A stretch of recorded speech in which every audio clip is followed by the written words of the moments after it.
გადავიდეთ შემდეგ ამოცანაზე, რას უდრის 100-თან და 1000-თან მდებარე კუთხეების ჯამი.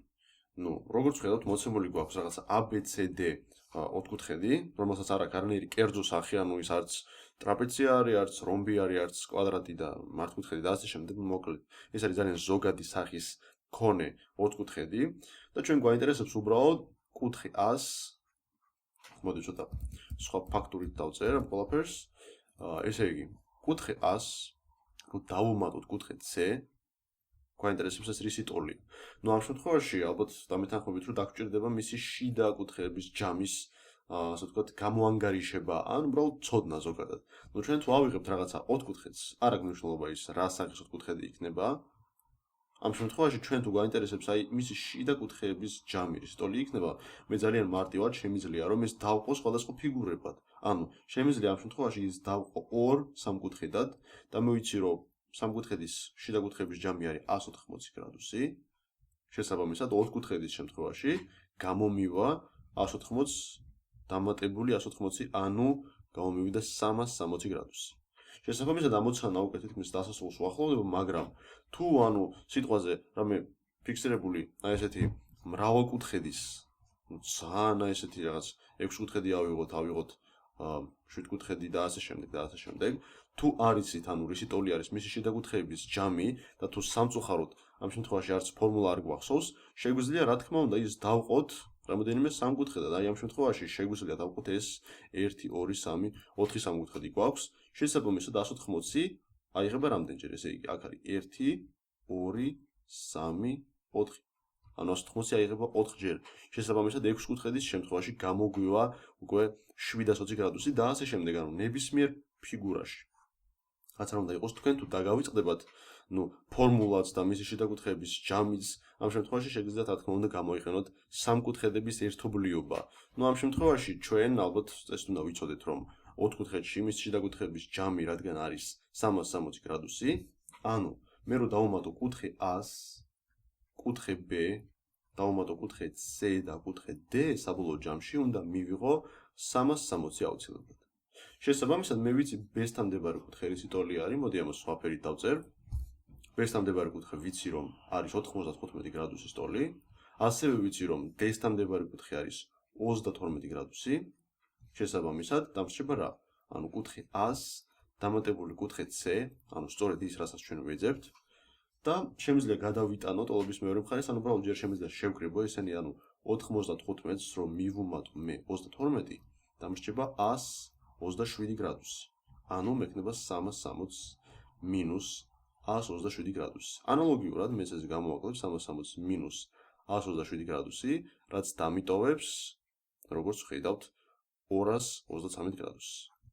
233 გრადუსი, მაგრამ ეს არის სწორედ ის პასუხი ჩვენს ამოცანაზე. მეკითხებიან 100-სა და C-ს ჯამს, 100-თან და C-სთან მდებარე კუთხეების ჯამი და ეს გამომივიდა 360 მინუს 127, რაც ტოლი არის 233 გრადუსი. შეგვიძლია გადავიდეთ უკვე შემდეგ ამოცანაზე. მოცემული ABCD პარალელოგრამი იპოვეთ მისი BD დიაგონალის სიგრძე. მოდი ცოტა სხვა ფერს ავიღებ. ესე იგი, ABCD არის პარალელოგრამი, როგორც ხედავთ. ვიცით, რა ვიცით? AB გვერდი ვიცით. ვიცით BE, დიაგონალის S ნაწილი ვიცით. ვიცით ასევე AE ნაწილი და გვაინტერესებს AC დიაგონალის AE ნაწილი და გვაინტერესებს BD დიაგონალის სიგრძე. BD-დან ვიცით მხოლოდ მისი AS ნაწილი და თუ ვიპოვეთ ჩვენ მეორე ნაწილს, ამ შემთხვევაში ძალიან მარტივად უკვე შევკრიბოთ BS და ვუმატებთ AD-ს. მაგრამ რაშია საქმე? ჩვენ როცა გავიარეთ პარალელოგრამის თვისებები და მისი არსებობის მთავარი პირობები და ასე შემდეგ, მოკლედ ყველაფერი რაც კი მას ეხება, უნდა დაგვემახსოვრებინა აუცილებლად მისი მთავარი თვისება, ეს იყო დიაგონალების გადაკვეთის შედეგად მიღებული ნაწილები, ხო? ჩვენ უნდა გავიხსენოთ, რომ პარალელოგრამში, მოდი ამას დავაძერ ასოებს A, B, C და D, ნებისმიერ პარალელოგრამში დიაგონალები გადაკვეთის შედეგად იყოფიან ტოლ ნაწილებად.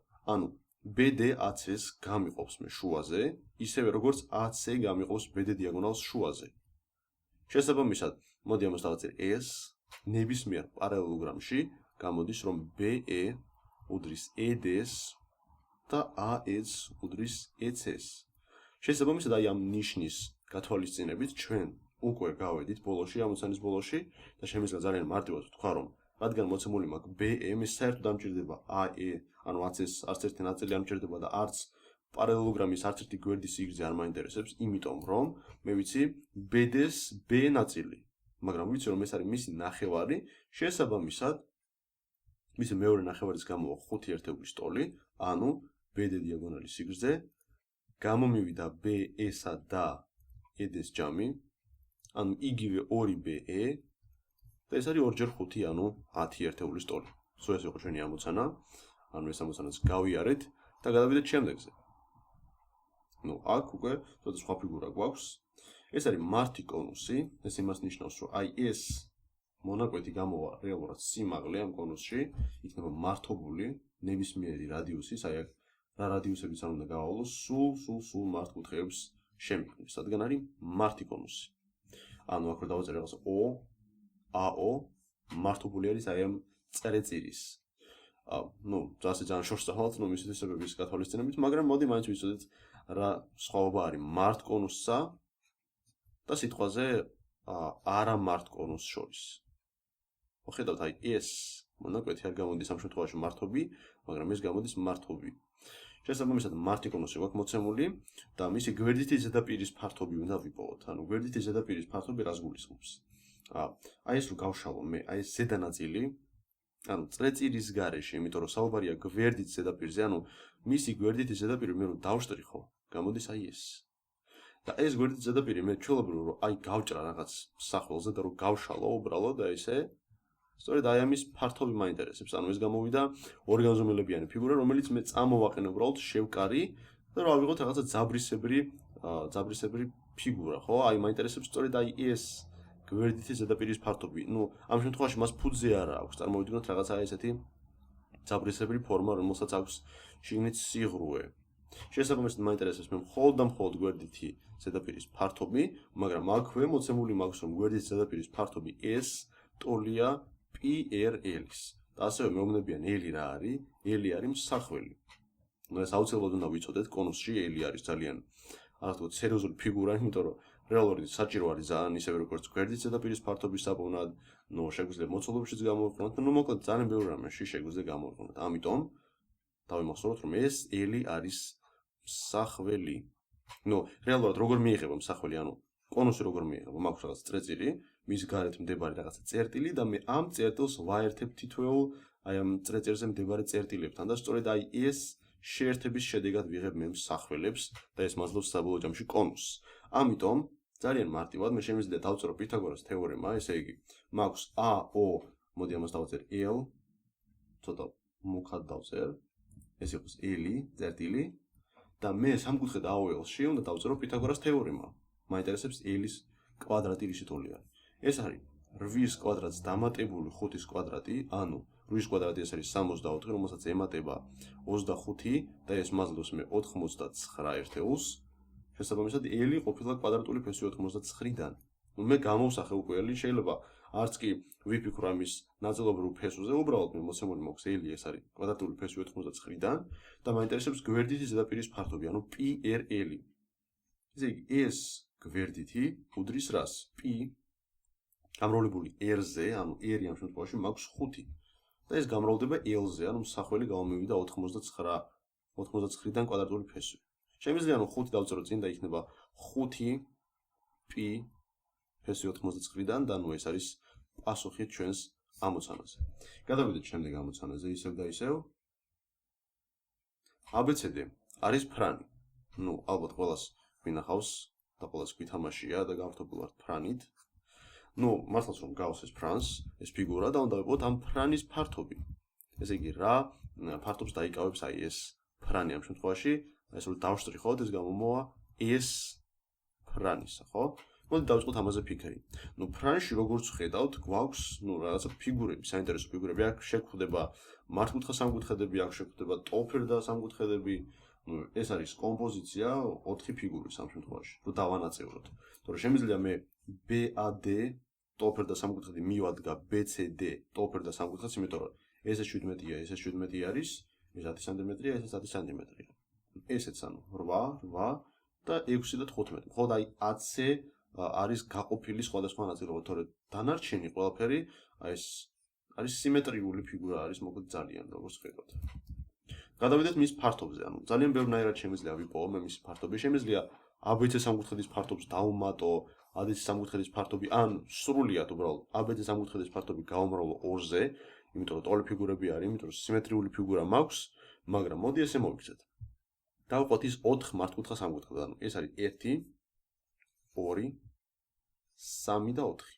მე თუ შევკრიბავ, ანუ ცალ-ცალკე რო ვიპოვო ამ მართკუთხა სამკუთხედების ფართობები და შევკრიბავ უბრალოდ, მე გამომივა მთლიანად ეს ფრანისა. მაგრამ ვიცი რომ AB, მოდი ამას 2 წერტილს დავაწერ, ABO სამკუთხედი და AOD სამკუთხედი არის ტოლები, შესაბამისად მე შემიძლია საკმარისია რომ ვიპოვო 1-ის და 2 ფიგურის ფართობი და დავუმატო უბრალოდ ერთმანეთს და გავამრავლო 2-ზე. იმიტომ რომ ABC და ADC-ს ფართობები ერთმანეთის ტოლია, ისევე როგორც მისი ნაწილების, ანუ ABO-ს და AOD-ს ფართობები ტოლია, ისევე როგორც OBC-სი და ODC-სი. მოდი დავიწყოთ. ABO-ში მე ვიცი, მისი კათეტები და ჰიპოტენუზი ყველაფერი ვიცი, ანუ შემიძლია დავწერო რომ ეს 1 უდრის რას? 1/2 8/6. მოდი შევკვეცოთ. ამ შემთხვევაში არ აქვს მნიშვნელობა რომელს შევკვეცავ და მოდი 8/3 24-ს უდრის, ანუ პირველის ფართობი ვიცი, შესაბამისად AOD-ის ფართობიც ვიცი და ეს უდრის ეს მესამე ფიგურას, ხო? ეხლა დავიწყოთ ეს 2-ის პოვნა. ეს არის ისე 1/2 გამრავლებული 8/15-ზე და მექნება 4/15, ანუ 60 და ეს უდრის ეს 4-ს.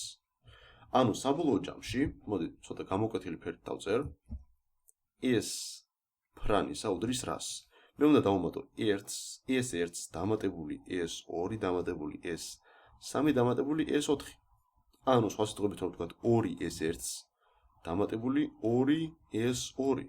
ვიპოვეთ ჩვენ ეს 1, რომელიც ყოფილა 24 და ეს რო გამრავლდება 2-ზე მექნება 48, ხოლო 60 როცა გამრავლდება 2-ზე მექნება 120. ანუ მე 120-ს უნდა დავუმატო 48 და გამომივიდა 168. ეს გამოვიდა მთლიანად ფრანის ფართობი, სულ ეს იყო ჩვენი ამოცანა. და მოდი გავაკეთოთ კიდევ ერთი ამოცანა. აქ არის მარტო პირობა, როგორც ხედავთ, ნახაზი არ გვაქვს. იმიტომ რომ ნახაზი ალბათ ჩვენ უნდა დავხაზოთ ლოგიკურად. თუ ცილინდრული ფორმის მქონე კასრის დიამეტრი 10 სანტიმეტრი, მოდი დავხაზოთ ცილინდრული ფორმის მქონე კასრი. რეალურად კასრი, როცა გვეთქვენ წარმოგვიდგენია რაღაც გაბერილი რაღაც ფიგურა, რომელშიც ალბათ უნდა ჩაესხას ღვინო, ანუ ლუდი და ასე შემდეგ და ასე შემდეგ, მაგრამ ეს არ არის ცილინდრი, ეს არის უხეშად რო ვთქვათ გაბერილი ცილინდრი, ამიტომ დავხაზოთ ცილინდრული ფორმის კასრი. ეს იქნება სწორხაზოვანი, ეს არის სწორი ხაზი სამწუხაროდ, თავი დავწდი. ეს რაღაცა გამოგვივიდა, ხო? გვეუბნებია რომ ცილინდრული ფორმის მქონე კასრის დიამეტრი 10 სანტიმეტრი. ანუ აი ეს დიამეტრი ყოფილა 10 სანტიმეტრი, D უდრის 10 სანტიმეტრს, შემიძლია დავწერო რომ რადიუსი არის 5 სანტიმეტრი და გვაინტერესებს რა მანძილს გაივლის იგი 8 ბრუნის შესრულების შემდეგ. ცოტა არასწორად დავხაზეთ, იმიტომ რომ მანძილის გავლა თუ გინდა ბრუნების შემდეგ, ამ შემთხვევაში ჯობია ის დავაწვინოთ უბრალოდ, აი ესე. და ამ შემთხვევაში მაქვს მოცემული რაღაცა. აღვიქვათ ის ან მორად, ან ხის რაღაცა მორად შეგვიძლია აღვიქვათ, ან შეგვიძლია აღვიქვათ უბრალოდ რაღაცა ბურთად ან ბორბალად, არ აქვს მნიშვნელობა, მაგრამ მთავარია, რომ მან უნდა გაიაროს 8 ბრუნი, როგორც ამას მე უნდა პირობა. ანუ აი აქ თუ მაქვს რაღაცა წერტილი მოცემული, როცა ის დაიწყებს ბრუნვას, ანუ ეს წერტილი წამოვიდა და ამაზე შეასრულოს ერთი ბრუნი მოვა სადღაც აი აქ. და ამ შემთხვევაში ის რა მანძილს გაივლის, მოდი ამაზე ვიფიქროთ. ანუ აი ამ წერტილმა რომ გაიაროს ერთი ბრუნი, უნდა მოვიდეს თავის თავში. შესაბამისად მან უნდა გაიაროს აი ეს მანძილი, რომელიც არის 2πr. 2πr, ანუ ერთი ბრუნის შედეგად ჩვენ ეს მორიან უბრალოდ ცილინდრული ფორმის მქონე კასრი გადის 2πr მანძილს. მაგრამ ჩვენ გვეუბნებიან რომ 8 ბრუნის შესრულების შემდეგ რა მანძილს გაივლის. ანუ 8 ბრუნის შემდეგ გაივლის ის 8/2πr-ს.